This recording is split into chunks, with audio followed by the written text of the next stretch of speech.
दारुल उलूम देवबंद ने एक फरमान जारी किया है कि जो छात्र वहां अंग्रेजी पढ़ेगा उसे निष्कासित कर दिया जाएगा।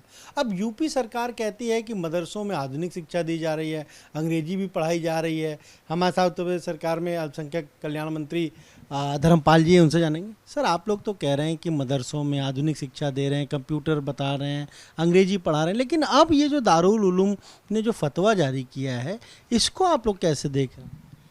देखिए, हमारा संविधान धर्मनिरपेक्ष है। संविधान धर्मनिरपेक्ष होने के कारण से कोई भी व्यक्ति किसी भी धर्म को मान सकता है, कोई भी आचार संहिता अपने हिसाब से मान सकता है। किसी से जबरदस्ती न धर्म छुड़वाया जा सकता, न धर्म मनवाया जा सकता है। ये तो किसी ने अपने धार्मिक बयान कट्टरवादिता का दिया है, तो समाज के लोगों को निर्णय करना चाहिए कि वो अपने बालक को आदर्श नागरिक बनाएंगे या फिर मुल्ला और मौलवी तक ही सीमित रखेंगे। वो अपने बच्चों को मुख्य धारा से जोड़ने का काम करेंगे या फिर मुल्ला मौलवी ही बनाएंगे। भारत सरकार माननीय प्रधानमंत्री जी ने, नरेंद्र मोदी जी ने बड़ा स्पष्ट कहा है, हम अपने देश के, भारत के गरीब मुसलमानों के बच्चों के एक हाथ में लैपटॉप और एक हाथ में कुरान देखना चाहते हैं ताकि वो मुख्य धारा से जुड़े। इसलिए सभी मदरसों में NCERT का कोर्स लागू किया है।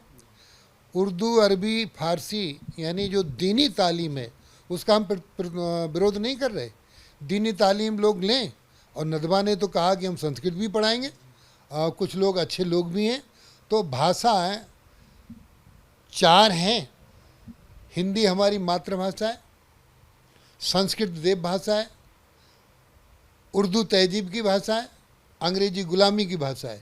फिर भी ये अंतर्राष्ट्रीय स्तर पर जिन चीज़ों भाषाओं का जो ज्ञान देने की बात है, तो भारत सरकार माने मोदी जी ने अच्छी मुख्य धारा से जोड़ने के लिए सबका साथ, सबका विकास, सबका विश्वास, सबका प्रयास, जो ऐसे बयान देने वाले लोग, ये देश सभी का है। देश की उन्नति के लिए सबको प्रयास करना चाहिए। देश के बच्चों को साथ खिलवाड़ नहीं होनी चाहिए। उनको सभी भाषाओं का ज्ञान प्राप्त करेंगे तो वो सर्वांगीण विकास होगा, मुख्य धारा से जुड़ेंगे। इनके इस बयान जो दिया है उनका धार्मिक बयान है। राजनीतिक दृष्टि से कल्याणकारी सरकार सबका कल्याण चाहती है। नहीं, मान लीजिए अगर वो छात्रों को फिर हटाते हैं तो आप लोग बात करेंगे उस संस्थान से, दारुल उलूम से, कि भाई ऐसा नहीं करिए, किसी भी छात्र को अंग्रेजी पढ़ने पर ना निकालिए, क्योंकि बहुत से छात्र होंगे जो अंग्रेजी में भी पढ़ाई कर रहे होंगे, दीनी तालीम तो ले ही रहे होंगे। बिल्कुल सही है। हम इस संबंध में, जनता यदि शिकायत करेगी, धार्मिक कट्टरवादिता से निकलेंगे वो लोग, तो हम जरूर उनकी मदद करेंगे। हमारे पास ऐसा कुछ विषय आएगा तब चर्चा करेंगे। एक सवाल ये, बीजेपी जिस तरह से तैयारी कर रही है, मिशन 80 की महासंपर्क अभियान हो रहे हैं, तमाम जनसभाएं हो रही हैं, समाजवादी पार्टी भी अब तैयारी कर रही है लोकसभा चुनाव को लेकर, लगातार प्रशिक्षण हो रहे हैं। खुद अखिलेश यादव कह रहे हैं कि वो 48 डिग्री के टेम्परेचर में बाहर निकल रहे हैं, और आज भी उन्होंने बैठक बुलाई है गोरखपुर पूरे क्षेत्र की। क्या टक्कर देने की तैयारी, और क्या बीजेपी को नुकसान होगा क्या?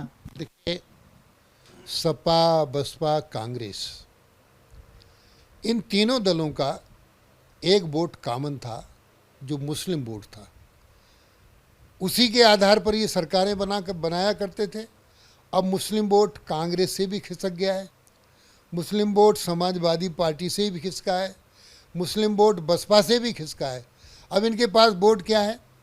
मुस्लिम वोट भी, मुस्लिम समाज भी, जैसे हमारे पास पसमादा समाज है और अन्य देश का मुसलमान है।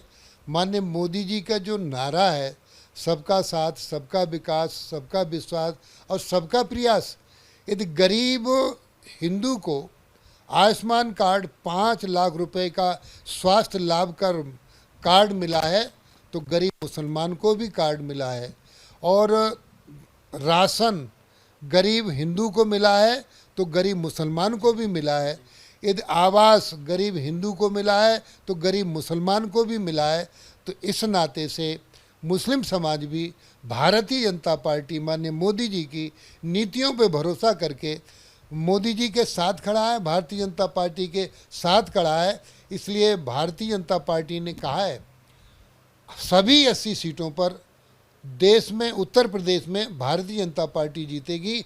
ये पहले भी जो काम जो माननीय अखिलेश जी कह रहे हैं, पहले भी ये सब मिलकर कर चुके हैं और अब भी नकल करने का काम कर रहे हैं, तो नकल को अकल की आवश्यकता है। क्या बीजेपी की नकल है प्रशिक्षण, आप कह रहे हैं?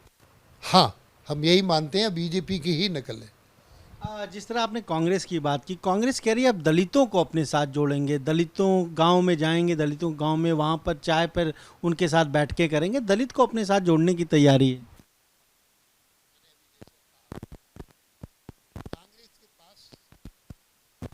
पहले 3 वोट थे। कांग्रेस ब्राह्मण को अपना वोट मानती थी, कांग्रेस मुसलमान को अपना वोट मानती थी और कांग्रेस दलित को, जाटव समाज को भी अपना वोट मानती थी। अब इन तीनों वोटों में सब वोट भारतीय जनता पार्टी के पास है। ब्राह्मण वोट सब भारतीय जनता पार्टी के पास, दलित वोट अधिकांश भारतीय जनता पार्टी के पास, और ये जो मुस्लिम वोट की बात आई, अब मुस्लिम वोट भी भारतीय जनता पार्टी के साथ है। अब कांग्रेस में बचा कुछ नहीं है। मेरा तो सीधा सीधा आपके माध्यम से आपके कहना चाहता हूँ, आपके चैनल के माध्यम से, अंग्रेजों की बी पार्टी कांग्रेस थी। माननीय मोदी जी ने इसलिए कहा कांग्रेस मुक्त भारत, ऐसे नहीं कहा है बिना सोचे समझे। माननीय मोदी जी ने नारा दिया कि कांग्रेस मुक्त भारत, तो ये अंग्रेजों से मुक्त भारत, कांग्रेस का मुक्त भारत माने अंग्रेजों से मुक्त भारत। तो अब कांग्रेस धीरे धीरे देश से समाप्त हो रही है, इसलिए कांग्रेस का तो अस्तित्व ही नहीं बचा है। तो ये आपने सुना, क्या कहना है उत्तर प्रदेश सरकार के अल्पसंख्यक मंत्री धर्मपाल सिंह का? साफ तौर पर कह रहे हैं कि जिस तरीके से ये फरमान, ये फतवा जारी किया गया है वो ठीक नहीं है, लेकिन अगर उनके पास कोई शिकायत आएगी तो ज़रूर उस पर कार्रवाई की जाएगी। कैमरे से हरिओम के साथ अनुभव शुक्ला, एपी गंगा, लखनऊ।